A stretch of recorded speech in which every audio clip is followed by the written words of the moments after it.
How did a tragedy that was meant to destroy believers ignite a faith that refused to die? How do you destroy something that death only strengthens? This was the question Emperor Nero asked because the more they tried to silence the Christians, the more they were rooted in their faith. Rome had silenced many voices before. It had crushed revolts, erased nations, and burned cities to ash. So when the followers of Jesus Christ refused to bow to Caesar, Rome did what Rome always did. It unleashed fear. But the more the empire tried to bury the message, the deeper it took root. When one believer was taken, another stepped forward. When one preacher was silenced, 10 more rose to speak. The blood of the martyrs became the seed of the church. Every execution became a sermon. Every martyrdom became a spark of fire. From Judea to Antioch, from Alexandria to Carthage, from Ephesus to Rome itself. The fire consumed the hearts of men, and the message of the crucified Christ was carried by those willing to die for love. The story of fire had now become a story of faith, and the faith was spreading faster than ever before. They thought killing them would end it. They thought fear would silence it. They thought power would erase it. But how do you destroy something that death only strengthens? Welcome to the blood of the martyrs. Today, we journey back to the moment it all began, when a single fire that consumed the heart of Rome sparked a persecution that would change the world forever. Stay with us because the story that unfolds will burn in your memory. Like, share, and subscribe to the channel. Rome burned for 9 long days. Flames devoured homes, temples, markets, and everything. The night sky glowed red as screams echoed through narrow streets. The wind carried the smell of smoke and fear. When the embers cooled, the people wanted someone to blame. And the Emperor, Nero, found his scapegoat, a strange growing sect of people who refused to bow to Rome's gods. People who spoke of another king crucified by Rome itself.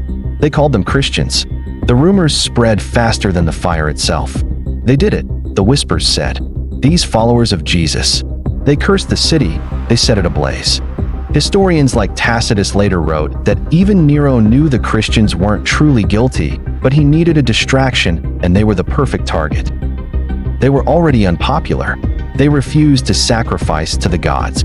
They didn't join the festivals or swear loyalty to Caesar as Lord. To Rome, that sounded like treason, but to Nero, it was useful.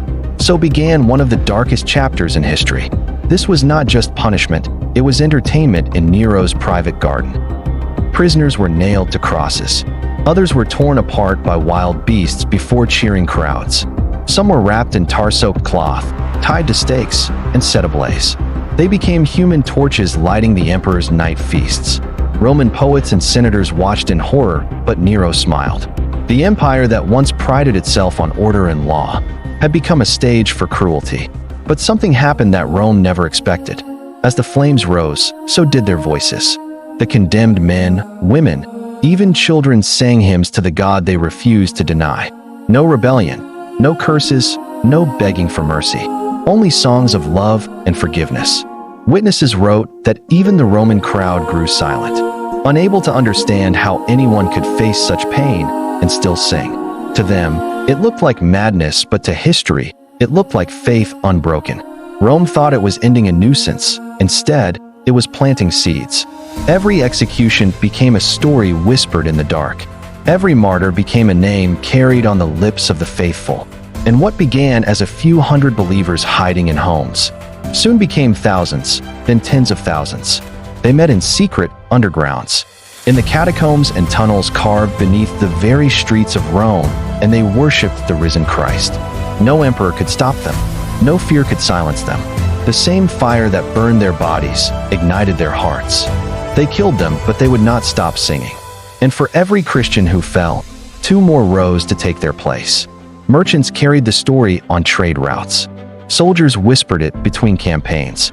Women, slaves, and scholars alike found in this faith a hope that outshone the cruelty of Rome. This was no rebellion of sorts. It was a revolution of love. The persecution under Nero didn't destroy Christianity. It defined it. It showed the world what it means to believe in something worth dying for, and even more, worth living for. Those who faced the lions weren't chasing glory. They were holding on to grace. Their courage lit a fire no emperor could extinguish. a fire that still burns in hearts today. In every believer who chooses faith over fear, love over hate, truth over comfort, Rome burned for 9 days. But the fire that began in those flames has burned for centuries, not a fire of destruction, but of devotion, not of hatred, but of hope. The empire that once burned Christians for light has long turned to dust, but the light they carried still shines. This is the story of faith under fire, a faith that refused to die, a faith that turned suffering into strength. Watch out for the next episode as we step into the shadows of the catacombs. Like, share, and subscribe to keep this fire alive.